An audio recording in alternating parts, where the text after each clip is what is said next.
Terima kasih pemirsa, Anda masih bersama kami. Kita lanjut ke berita selanjutnya. Advokasi pengasuhan 1000 HPK dan peningkatan kapasitas pelaksana program percepatan penurunan stunting sukses dilaksanakan di PPKB Kota Lubuk Linggau. Acara ini dihadiri Kepala Perwakilan BKKBN Provinsi Sumatera Selatan, Medi Herianto SHMH, dibuka langsung oleh Wakil Wali Kota Lubuk Linggau, Haji Sulaiman Kohar. Acara advokasi pengasuhan 1000 HPK dan peningkatan kapasitas pelaksana program percepatan penurunan stunting yang dilaksanakan di Hotel Dewinda Kota Lubuk Linggau Kamis 24 Maret 2022 berjalan lancar dan meriah. Acara yang dihadiri Wakil Wali Kota Lubuk Linggau, Haji Sulaiman Kohar, Kepala Perwakilan BKKBN Provinsi Sumatera Selatan, Medi Herianto SHMH, Kepala DPPKB Kota Lubuk Linggau, Heni Fitrianti STP MAP, Kepala Dinas Kesehatan Kota Lubuk Linggau, Erwin Armeidi MSI, Kepala Kementerian Agama Kota Lubuk Linggau, Abdul Haris, Camat Lubuk Linggau Timur 1, Wahyu Lindra, Kepala KUA Lubuk Linggau Timur 1, Sardi, Kepala KUA Lubuk Linggau Timur 2, Saipuddin, serta para tamu undangan.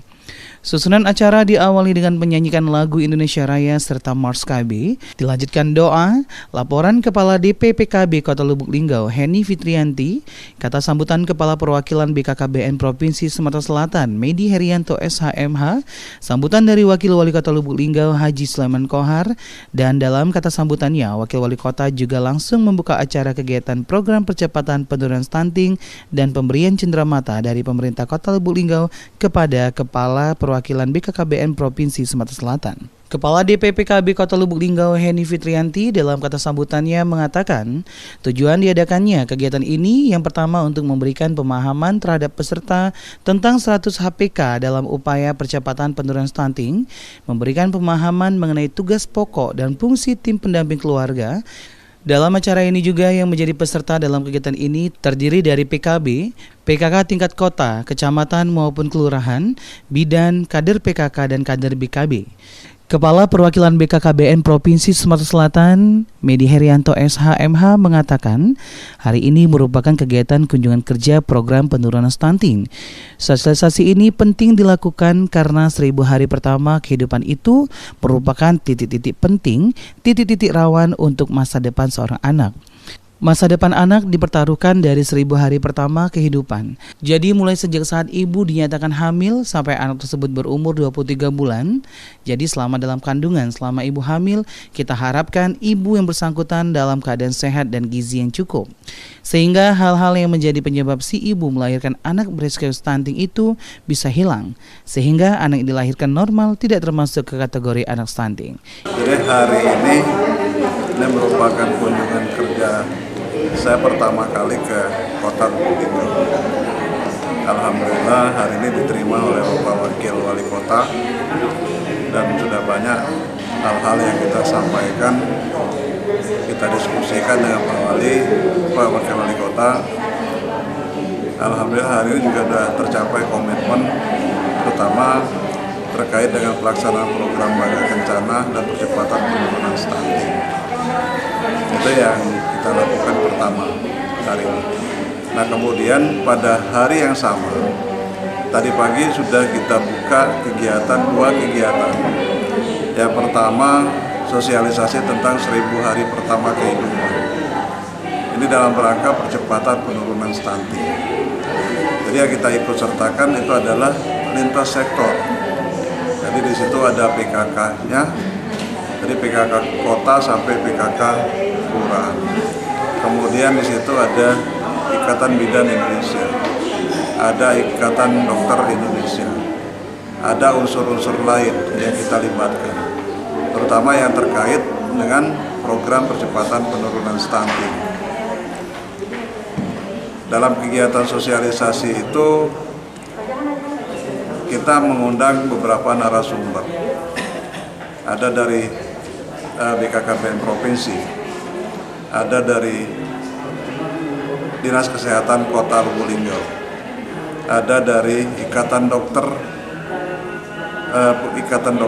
Kota Lubuk Linggau, kemudian Ikatan Bidan Kota Lubuk Linggau, dan beberapa narasumber lainnya.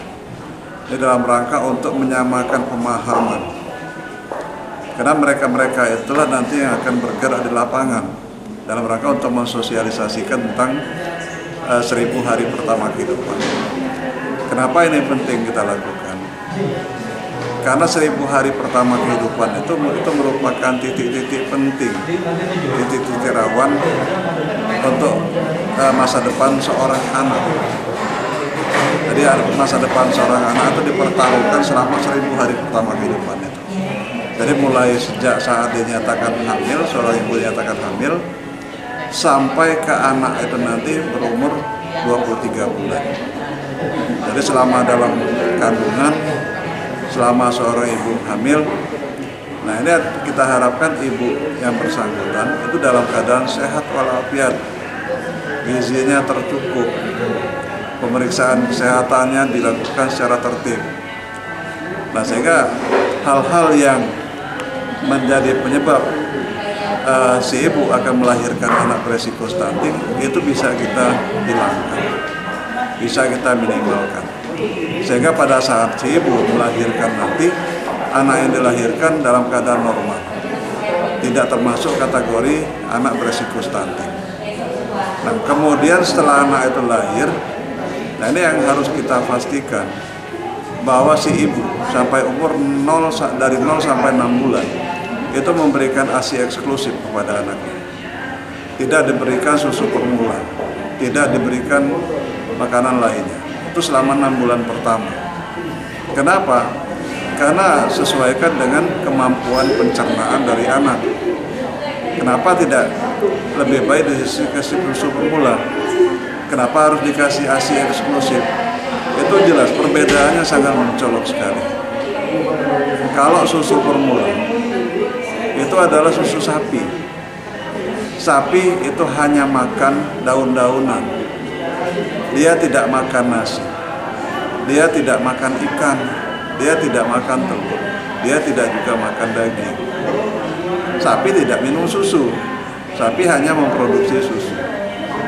Nah, jadi kalau si anak diberikan ASI eksklusif, itu jelas kandungan gizinya itu akan cukup, ragam gizinya akan cukup. Tapi kalau diberikan susu formula yang hanya dari susu sapi, jelas ini akan kandungan gizinya akan kurang.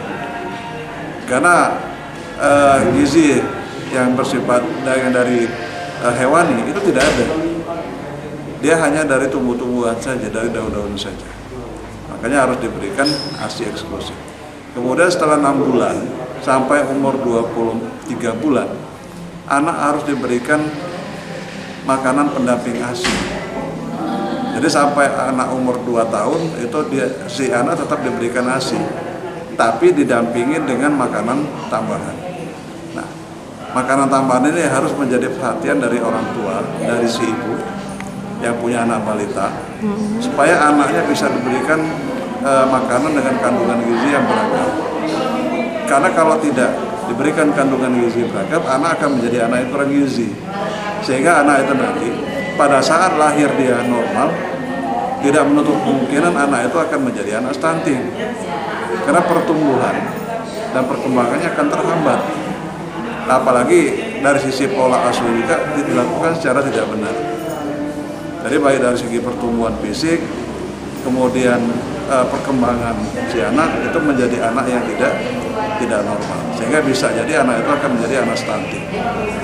Nah, itulah makanya pentingnya kita memberikan sosialisasi tentang 1000 hari pertama kehidupan. Itu kegiatan yang kedua. Kegiatan yang ketiga itu peningkatan kapasitas dari tenaga pengelola program.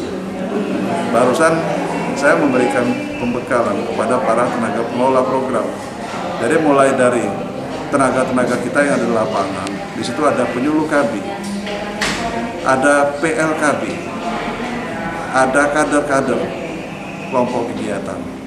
Nah, di situ kita berikan pembekalan kepada mereka semua, agar mereka punya pengetahuan, menambah wawasan, menambah keterampilan bagi mereka, sehingga mereka bisa mengimplementasikan dalam pelaksanaan program, terutama dalam pelaksanaan program Bangga Kencana dan percepatan penurunan stunting.